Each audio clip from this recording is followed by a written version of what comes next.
انشاءالله نږدې ورځو کې به یې واورئ اسرائیل دغه اراده لري چې جنګ بند کړي خو په دې ډارېږي که جنګ بند کړو حماس د اسرائیلو سرحداتو ته راځي یوه روحیه پکې پیدا شوې موبایل ده جوړ کړ تیاره ده جوړه کړه برق ده جوړ کړ لاسپیکر ده جوړ کړ نو خو ځوانان خود په دې اوړي ملایان دلته ناست دي میبزي شنې په پرېنږدئ که ملا چې درته ویلي چې پرېږدئ هغه به ځوابي ده که نه چې الله عز وجل موږ داسې حالت ته ورسوي چې د دښمن هم مثل سو طالبانو که دا میبزي و صدرا برکت و 100 کاله بعد به هم د اندلس ته نیولو اراده ونه کړي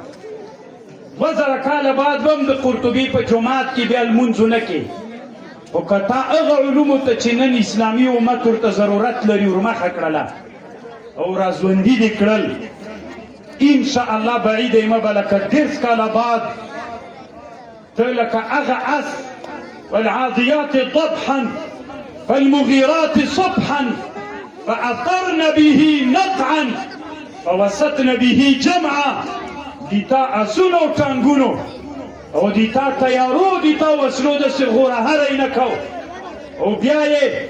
دغه لویې اسلامي امپراتورۍ د راوستلو دعوه ونه کړله دی ورته مستې ټوپک دې په لاس کې وي که ته نري په دغه سرحد ور واوړه خو دیتا په میدان کې چې داسې نادر علوم دې راژوندي کړي وي داسې خطرناکه وسله غومبېږي درته چې بټنه دلته پې کش کې 2000 کیلومتره لرې اسرائیل وولي تاسو فکر کوئ علماو چې بیا به پاتې سئ بیا به د اقدام او د هغه جهاد اراده وکئ که به یې ونه کوئ دا ټوپک بېچاره به څه یې وکړي چې دلته ناست دي چې دا اقدام دې کړی نه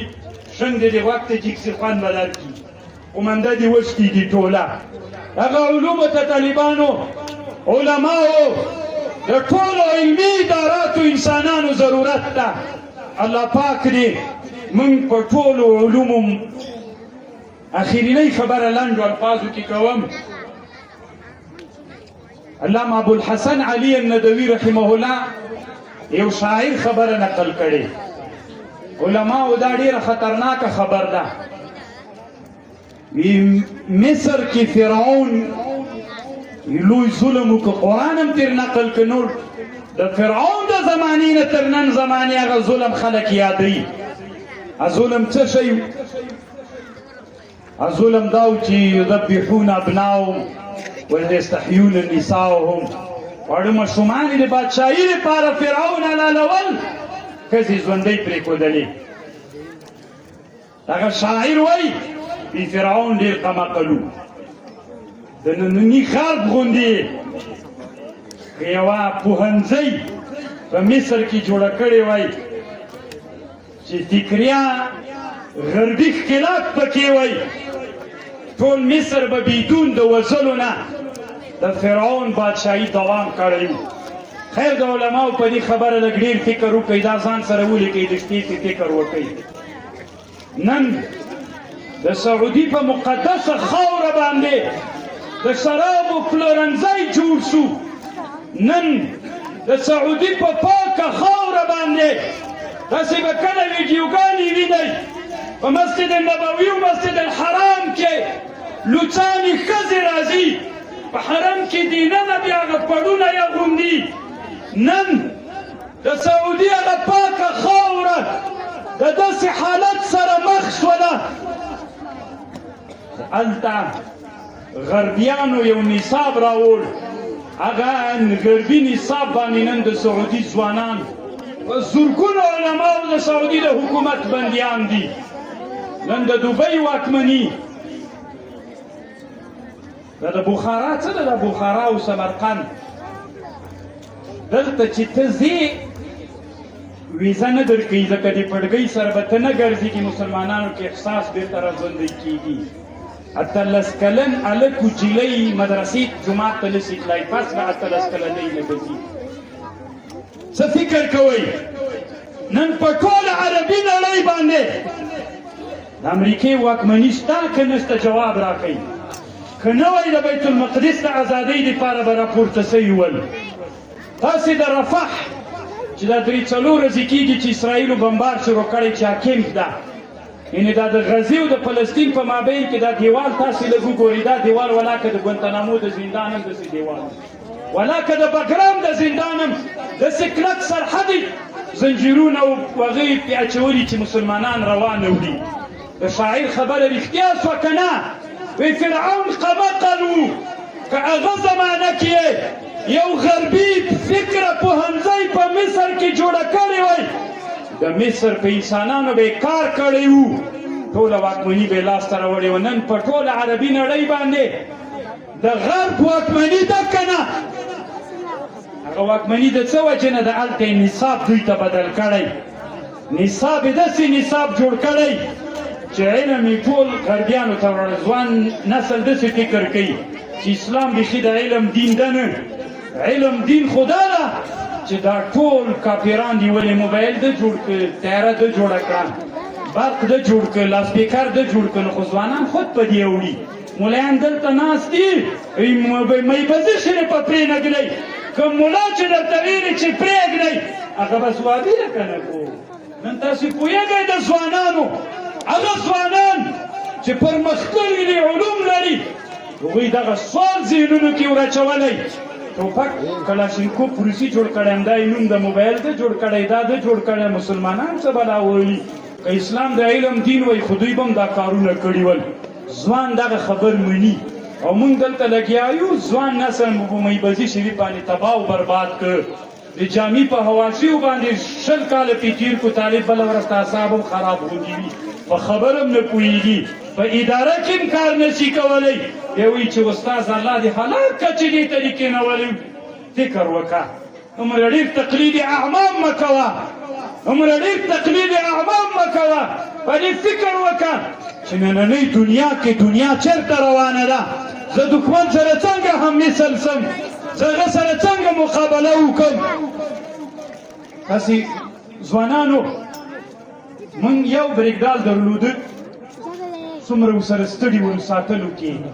210 اسرائیلي پوځیان د جنرالانو په مرتبه. غزه څومره 12 کیلومتره یې اوږدوالی، عرض د 80 کیلومتره یې اوږدوالی، 210 اسرائیلي پوځیان چې ټوله غربي نړۍ هم د امریکې په شمول سره د نیسي پیدا کولی. دا د دښمن سره معادل علم ده، د مځکې لاندې ساتلي، جنګ ټول روان ده، پرمختګ ښه داسې خیر د کورونه دې وران سي، دې ته وایي جهاد. انشاءالله نږدې ورځو کې به یې واورئ اسرائیل دغه اراده لري چې جنګ بند کړي، خو په دې ډارېږي که جنګ بند کړو حماس د اسرائیلو سرحداتو ته راځي، یوه روحیه پکې پیدا شوې، او هغه سرایا القدس او سرایا القسام په سرحدونو نه پاتې کېږي. ولې د مسلمان فکر دا ده موږ سرحدونه نه منو، مظلومان به یو، نريد ان ننفك هذه الصخور الكفريه، موږ نه منو، موږ ته د منلو وړ نه دي. او که تا دا خبره په ځان ومنله چې صخور سرحدات منو، ټول عمر به د ازادۍ احساس ونه کړې. فکر وکئ چې هغه علوم زده کړو چې هم ځان ته حریت راولو او هم اسلامي امت ته حریت راولو. بیا م وایم طالبان ورونو که څومره ډېر غیبت مې د خوست په مدارسو کې کوئ ویې کوئ، دلته مې اجازه ده نه خوابدی کېږم، خو نن د میبزي زمانه نه ده، نن د صدرا زمانه نه ده. بله ورځ مې هلمندو دې ولایتونو ته تللی، ما ته مې ورته ویل شایقین یې هلته ډېر دي،